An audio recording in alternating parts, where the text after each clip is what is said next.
let's do it as a little creative experiment.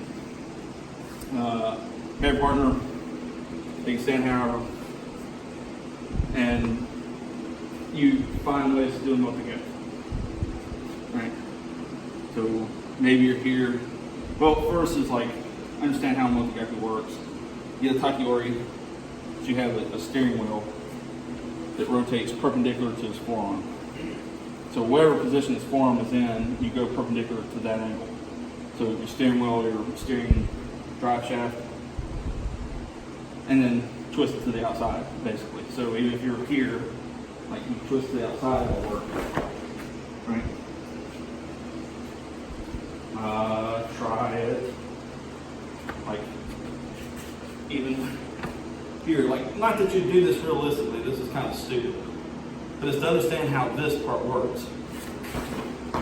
Right?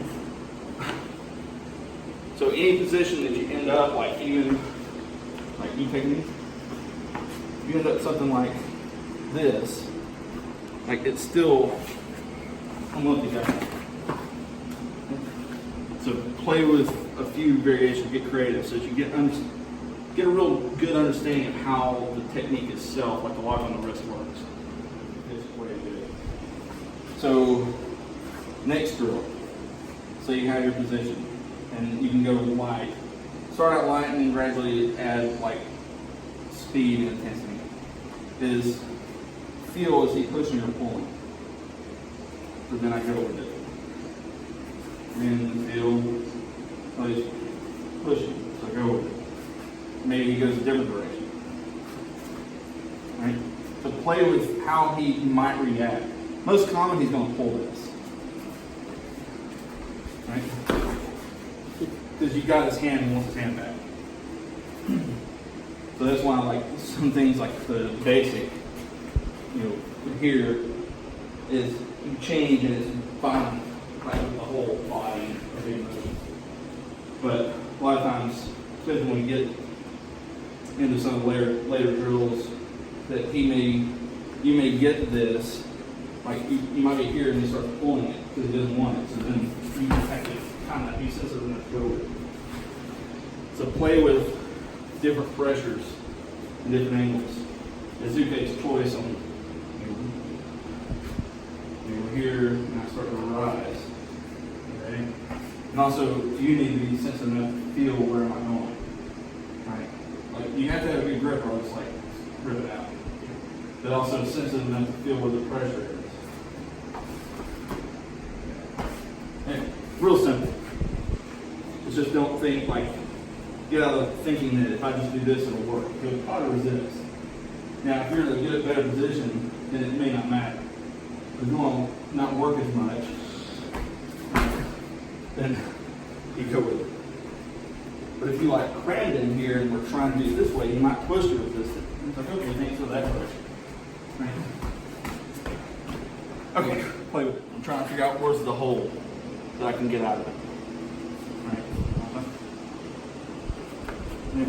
Yep, I lost that one.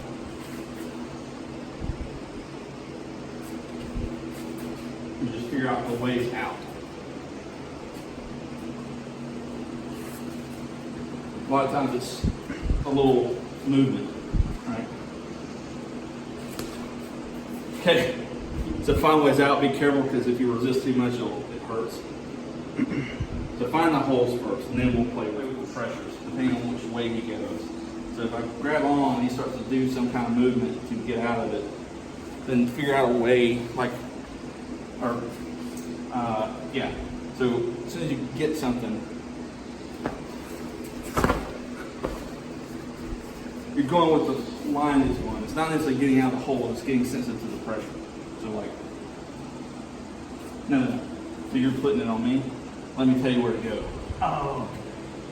Yeah. Because if I'm like, if you're like pushing it in initially, I'll probably resist. And that tells you to go that direction. So that's where the sensitivity has to be in place. Like reality though, as soon as you get the grip, like you're crunch. You're doing it fast. So that they don't have much time. Like, it's one of the reasons like the basic is you're up here and you do the whole body because overcomes a lot of this potential resistance. So now it's just feeling where they're going to go. Are they pushing, they pulling, are they trying to move to the side, or they whatever. Yeah. So, I'm sorry, it's my vote. So I'm trying to go here. Yeah. If I'm trying to do overcross this way, okay, just play with different directions that they may pull. Just get familiar. Really want that Gyaku Ura, right? And this to the inside. And mostly you get the turn over. But you get the initial grip and like spend about 3 minutes finding holes.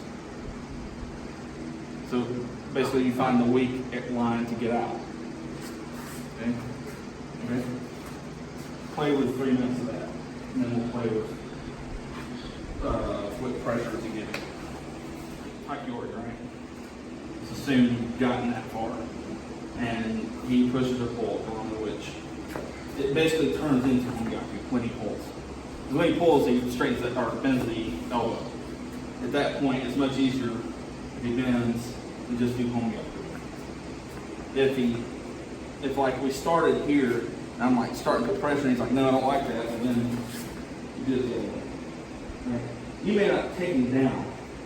You can at least get him bent over, like so you can start attacking from when he's in a bad position. If you're good enough, then maybe we can get him to go down.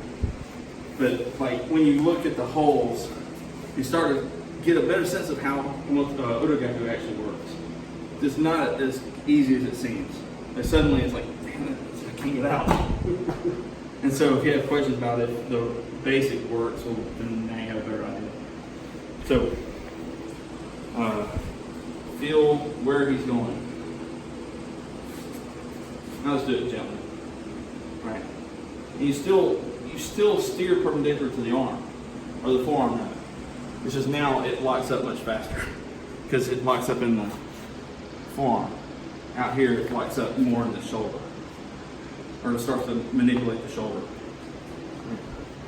So play with whether he pulls or pushes or goes out the side, goes out the other side, whatever he does. Me, we're doing him, and we're trying to keep control, getting out however you want to, stripping grips and re-grabbing as much as you can. You can add some movement, right? And every now and then, so I'll be there, okay. Keep on. Every now and then when I get something free, if I feel it, or if I feel the other hand, then I can push on him. And so he figures out that he needs to do Omote Gyaku Ura Gyaku, which is going to be more efficient. So trick is you push this way, it naturally goes to there. Right? Instead of doing the same thing. So you're going and then try to come back and get it. If you were to push like center or offside, then it comes into this. Right? Like center's kind of either way, but I find it's easier to go there because you can also do this way.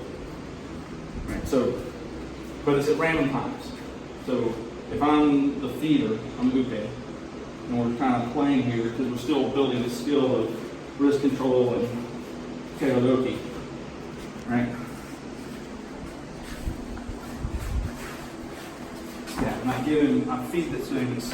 How quickly does he recognize them? There's the opportunity, right? So it's a little less scripted. We got it? Okay.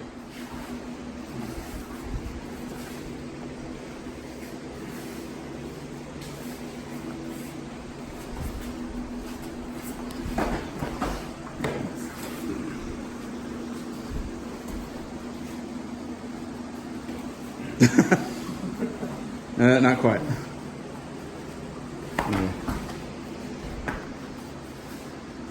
Use good tehodoki techniques as well. Don't let your elbows get too far away from you.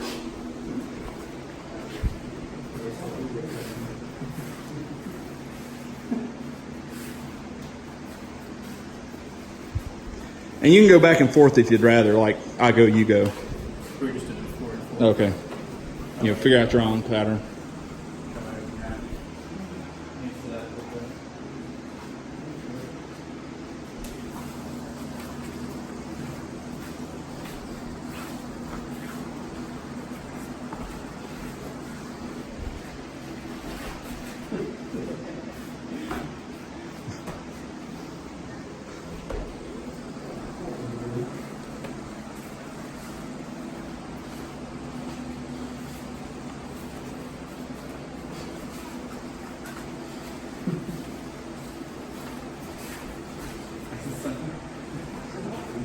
Yeah, make your push clear.